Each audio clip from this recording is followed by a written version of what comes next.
learning, and we found out that there is no statistically significant differences on what service learning that the student chose. Oh, so students, their scores on the IDI actually grew, and this is because of the teacher preparation program at MSU, and this is statistically significant because of the zeros shown on the right side of the screen. A couple of acknowledgements here. We'd really like to thank our mentor, Dr. Sandell, who's in attendance right now. She dedicated a lot of her time this past year to help us. She volunteered her time. She even drove 12 hours to bring us all here from Mankato, Minnesota, and she'll be driving 12 hours back at 3 in the morning tomorrow. So she was a fantastic help. Some of us aren't the best to get along with, myself. She put up with my sarcastic humor. Dr. Pulowski as well, and also the College of Education, which all of us are part of. We do at Mankato, Minnesota have an extremely good College of Ed program. I'd say it's one of the best in the nation. And the teachers there really want you to learn as much as you can. I think the data shows that when you go through the program, the statistics show that your growth for intercultural competency goes up quite a bit from the courses you take and also the faculty members like Dr. Sandell and the coursework that gets you to grow with intercultural competency. Any questions? I just wanted to solidify my thoughts. So the data showed that it was significant that those service hours you completed would increase the IDI scores, right? But it didn't matter what the service hours were focused in, right? Correct. Yes. Okay. So we found out that if you complete the 18 hours of service learning, it doesn't matter what you do, your IDI score would improve. As long as you're versed in the culture separate from In other yourself. cultures Yeah. other than your own, okay. So how likely are all of y'all to go out and do this experience again on your own without the requirement of a course? I really enjoyed it. Like I did YWCA too, and it was really fun for me. And I didn't even know that I could do that without taking that class, because otherwise I didn't really have the resources to go out and find those programs and information like that. Sorry. You can go first. So I volunteered in the same as Susanna in the ABE, and I continued my volunteer hours in there even after the class. Like the course ends in May, and I stayed in Mankato and volunteered until June. For my service learning opportunity, I was actually offered a job opportunity at the end, and I'm thinking about applying this summer to continue doing my service there, not only for the money, it's not that good of pay, but because the experience was so opening for me, and it was really introduced me to different cultures that I've never been a part of. What was your service? I did it at Cottagewood, which was a senior living community.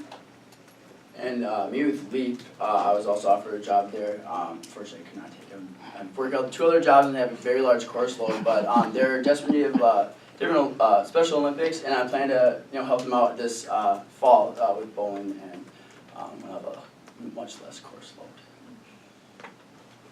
So this was kind of specified to your all's university. How do you think you can apply this to other universities across the nation?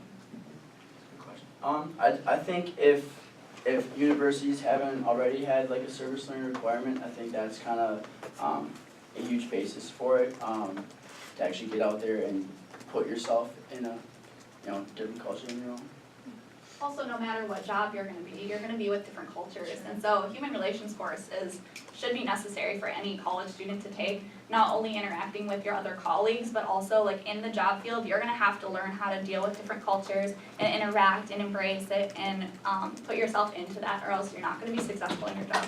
And for me too, something that this human relations class helped me do was also stand up for women's rights, because we had a women's rights group come into our classroom, and I learned from that and became part of the group. So it's not just, we view culture as maybe your religion, where you're from within the world, but it's also gender, a lot of different things within culture that you can understand and take with you out of the course. So I think a lot of other schools should do what we're doing with the studies, I know Mankato does have, not some strict rules, but we do have coursework that we have to take with the gold courses, what they're called, to enhance individuals' diversity, skills, and understanding of that.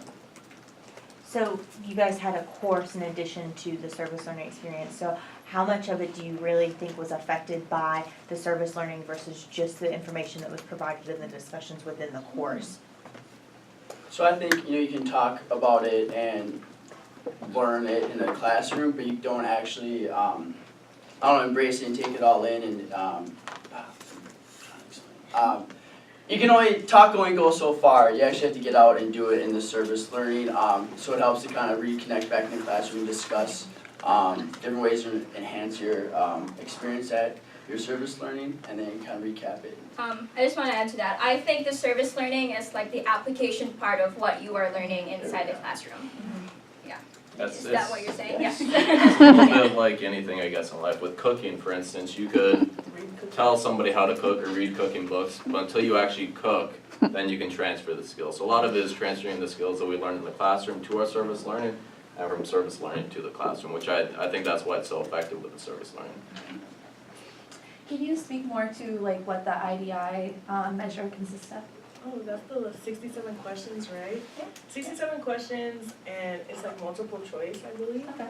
And then, yeah, that's It's the end. basically like a self-assessment, Yeah. like questions like, do you believe that your culture is superior to others? Yes or no? Do you believe this? Do you think that your score would improve by simply like taking it in and having known those items? We, Do you account for that at all? so at the beginning of the semester, we took the IPA, and then at the IDI, sorry. At the beginning of the semester, we took the IDI, and then at the end of the course, we also took the IDI. And then way at the end, like right before we go into the field, we take it again, and that's where we see the growth. So I don't think there's a correct answer on those questions. It's really how you would see yourself.